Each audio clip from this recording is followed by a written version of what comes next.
Hi guys, welcome back sa ating YouTube channel mga katropa. Isa na namang kwentuhan dito pa rin sa Usapang Business. Ito po si Kabady Moko and ang pag-uusapan natin ngayong araw na to ay tungkol sa fattening versus breeding. Saan ba mas malakas kumita? A complete guide mga katropa. So tara, himay-himayin natin yan dahil alam ko naman marami gustong pumasok sa negosyo, sa agribusiness ngayong mga panahon na to, and marami ang gustong pumasok sa negosyo ng baboyan. So, eto nga mga katropa, gusto mo bang mag-piggery business pero nalilito ka pa kung ano ang pipiliin? Magpapataba ng biik at mag-aalaga ng inahin. Maraming nagsasabi na ang breeding ang tunay na pera. Ibig sabihin nito, sa iba naman ang makakasagot sa mga pangangailangan, tanong nila, at syempre, ano ba yung gusto nila. So sa iba, fattening ang mabilis ang ikot ng pera. Okay mga katropa, so medyo parehas na matimbang dahil parehas naman ito pwedeng kumita. Pero ano ba talaga ang mas angkop para sa iyo kung ikaw ay nais o gustong pumasok sa negosyong ito? So sa bidyong ito, hihimayin natin ang puhunan, kikitain, and ang ihirap sa ng bawat isa para malaman mo. Saan ka nga ba mas bibilis yumaman sa pagnenegosyo ng negosyong baboyan? Sa fattening business ba o breeding? So, eto na nga mga katropa. So, ano pa yung business model sa negosyong baboyan na mas angkop, na mabilis kang kumita, and mapapalago mo yung negosyo mo? Ibig sabihin, long term ba o short term ba? So, tara, simulan natin yan. Mga katropa, unahin muna natin yung tinatawag na fattening business. Ito yung paborito ng mga beginners. Bakit? Kasi simple lang ang cycle nito. Bibili ka ng biik na karaniwang 12 to 20 kilograms. Ibig sabihin, piglets pa ito mga katropa na pangkaraniwan na yung 30 days o 45 days hanggang 60 days old. Yan yung nagsisimula, yung sasabihin mo gagawin kong fattener ito and ibibenta ko after 3 to 4 months na pag-aalaga. So sa ganitong sistema ng pagnenegosyo sa negosyong baboyan, maaari mong alagaan ang iyong mga piglets na binili, mga baboy, sa loob ng 100 to 120 days. Ibig sabihin, sa period na yan, is makukuha mo na at babalik na sa iyo yung tinatawag na ROI o Return of Investment. Ibig sabihin, mabilis yung balik sa iyo ng pera na ininvest mo. And less technical, hindi mo kailangan maging eksperto sa pagpapaanak o pagpapalaki ng mga alaga. Ibig sabihin, maaari mong itanong sa ibang mga katropa mo na nag-aalaga ng baboy, mga kapitbahay, paano ba ginagawa ito? Dahil mga katropa, simple rin naman ang pagnenegosyo ng fattening business. Pero, take note lang ha, dito sa negosyong ito, kailangan may kaalaman tayo paano ba gamutin ang mga sakit ng ating mga alagang baboy and yung proper maintenance ng ating alaga. So, ibig sabihin rin nito, pagbenta, pwedeng magpahinga ang kulungan bago ang susunod na batch. Sa negosyo kasi ng fattener, batch by batch yan mga katropa, and sabi ko nga, 100 to 120 days. Ibig sabihin, 3 to 4 months, pasok na, pwede mo na siyang ibenta. So, isa pang bagay na maaari nating i-link dito is yung dependency naman sa piglets. Isa sa mga disadvantage dito is yung mahal ang puhunan kasi bibili ka pa ng piglet.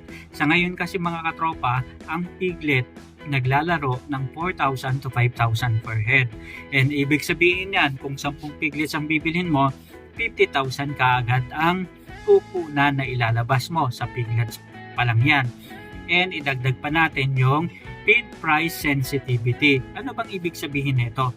Dahil mga katropa, uso and yun na ang karaniwang ginagawa ngayon is yung 100% dependency sa commercial feeds. Kasi nga, nauso yung mga ASF. Kaya yung mga sagmaw na dating pinapakain sa mga alaga is no, don't take the risk na mga katropa. Ibig sabihin, commercial feeds ang ginagamit na talaga. And dahil nga commercial feeds, usually naglalaro yan ng 1,600 to 2,000 per bags. And on average, 4 sacks to 5 sacks ang pwedeng maubos ng ating mga alagang baboy, and depende yan sa target weight na gusto nating ma-achieve. Kung 80 kilos o 100 kilos ba mga katropa. So ibig sabihin sa ganitong sistema, medyo maliit ang margin pag tumaas ang presyo ng feeds natin. So uncontrollable din sa atin yun mga katropa. Pero may mga bagay at technique tayo na pwedeng gawin paano ba tayo makakatipid sa feeds. Sa iba nating mga video, i-discuss natin yan mga katropa. And sa pagbenta naman natin sa patining natin ng mga alagang baboy after 100 days to 120 days, maaari nating ibenta ito ng 180 pesos per kilo hanggang 225 pesos per kilo depende sa live weight sa inyong lugar. At ang gastos mo sa biik at feeds ay mga approximately 12,000. So ibig sabihin kung 180 per kilo ang gumagana at tumatakbo sa inyong lugar, maaari ka mga katropa na kumita ng 4,000 to 5,000 per feeds ng biik sa 3 buwan hanggang 4 na buwan na pag-aalaga. So ngayon naman, simulan naman natin yung tinatawag na breeding model. Ang tinalakay natin kanina is yung tinatawag na fattening model. Ngayon naman yung breeding model mga katropa. So ngayon, yung breeding model o yung tinatawag na pag-iinahin. Ito yung tinatawag na factory ng piggery. Dito, ikaw gumagawa ng sarili mong produkto. Ganon yung cycle dito sa sistemang ito. Self-sustaining itong negosyo na to kasi hindi mo na kailangan bumili ng mga piglets and biik sa labas and malaking katipiran yan mga katropa. And number 2, double income din ito kasi pwede mong ibenta ang mga biik o tinatawag na winnings o kaya ituloy mo ito sa fattening para mas malaki ang iyong kitain. So imagine yung baboy mo manganak ng 10, meron ka ng 50,000. Kung sa kasalukuyang takbo na 5,000 per head ng piglets. Paano kung yung anak ng baboy mo is umabot ng 13 and yung iba mga 17 pa? E di doble, paldo-paldo ka mga katropa. Kapag pinag-usapan naman natin yung tinatawag na sustainability, kahit mahal ang feeds, panalo ka pa rin dahil wala kang 4,500 na gastos sa pagbili ng biik bawat ulo o 5,000 na gastos sa pagbili ng biik na aalagaan mo o gagawin mong fattener. Ibig sabihin nito nanggaling na sa sarili mong kulungan, factory ng mga baboy, yung mga alagang piglets na aalagaan mo. So ano naman ang pros and cons nito? Una mga katropa, high risk and kailangan ng skills. Dito po kasi kailangan mong malaman paano ba yung process ng pagpapaanak, paano ba yung process ng pag-i-inject ng iron, vitamin B complex, o kung ano mang mga vitamins na kailangan mong ibigay sa alagang baboy. So dito, high skills kasi yung mga proseso na kailangan mong pagdaanan sa pag-aalaga ng inahing baboy at pagpapaanak dito, kailangan mong biyang malaman in details. And long wait din.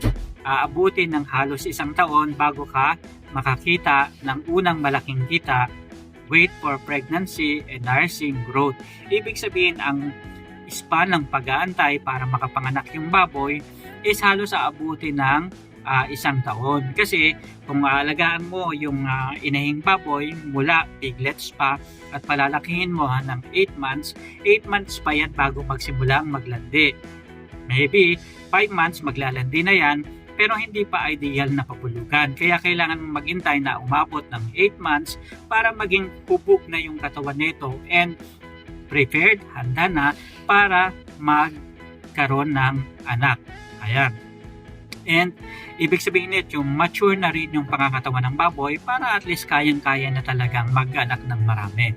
Okay? So, and after nun, after mapabulugan, mag-wait ka na naman ng another 3 months, 3 weeks, and 3 days. Yun yung tinatawag na 114 days na pagbubuntis ng ating mga alagang baboy. And isa pa, labor intensive din to. Walang day off sa negosyong baboyan mga katropa dahil ang pag-aalaga dito, araw-araw kailangan.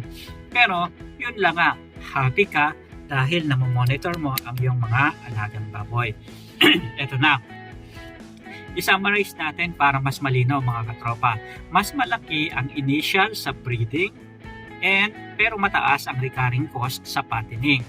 Ibig sabihin, mas malaki sa unang bugso ang ipupuhunan mo sa breeding cycle model pero mas malaki naman ang gagastusin mo sa bandang huli o sa middle part ng pagnenegosyo kung patining model naman ang susubukan mo mga katropa. Mas mataas sa breeding ang una, banta ng sakit sa mga biik, and risk yun para sa pag-aalaga mga katropa. And pagdating naman sa profit, mas malaki ang net profit per head sa breeding in a long term. Kung gusto mo naman short term, then dun ka mga katropa sa pagpapatining. Ibig sabihin, kung wala kang masyadong oras dahil may trabaho ka, magpatining business ka muna. Pero kung full-timer ka na farmer at gusto mo ng stable na source ng income, lalo na ng piglets, breeding ang para sa iyo mga katropa. Meron ding tinatawag na sow to finish. Ito ang hybrid model. May inahin ka at lahat ng mga anak niya, ikaw rin ang magpapataba. Pero sa ganitong sistema, nire-recommend natin mga katropa na dapat yung piglets binibili mo pa rin sa sarili mong babuyan. Hindi libre kasi ang pag-aalaga nito Hindi libre ang pagpuproduce nito. Kaya importante na dapat kahit may discount, babayaran mo pa rin yung sarili mong babuyan para iba yung kinikita ng breeding mo at iba yung kikitain mo naman sa sow to finish mo. Ayan. At ibig sabihin nito, yung inahin, yung anak niya, ikaw lahat ang bibili at magpapataba at gagawin mo siyang grower sa sarili mo pa rin babuyan. Ang sinasabi ko mga katropa is kahit nasa sarili mo siyang babuyan, kailangan i-separate mo yung business ng breeding business mo sa sow to finish business mo. Ayan, para maliwanag at makompute mo ng mabuti ang iyong kita. Ito yung pinaka-profitable dahil una, wala kang binabayarang middleman sa biik and kontrolado mo ang kalidad ng mga piglets dahil alam mo kung paano ito inalagaan. And yung kalidad ng karne mula day 1, talaga namang alam na alam mo mga katropa. And I'm sure 100% magiging customer ka rin ng sarili mong babuyan kapag ito ay kinatay na. Okay. So mga katropa, ano sa tingin nyo? Team patining ba kayo o team breeding? I-comment nyo naman ang inyong karanasan sa baba at kung gusto nyo pa ng sample ng computation para sa 10 heads patining budget, huwag kalimutang i-like and subscribe para sa part 2 ng ating piggery series. Muli, ito ang inyong kabady para sa piggery business model dito sa Pilipinas. Hanggang sa muli, maraming salamat. Paalam.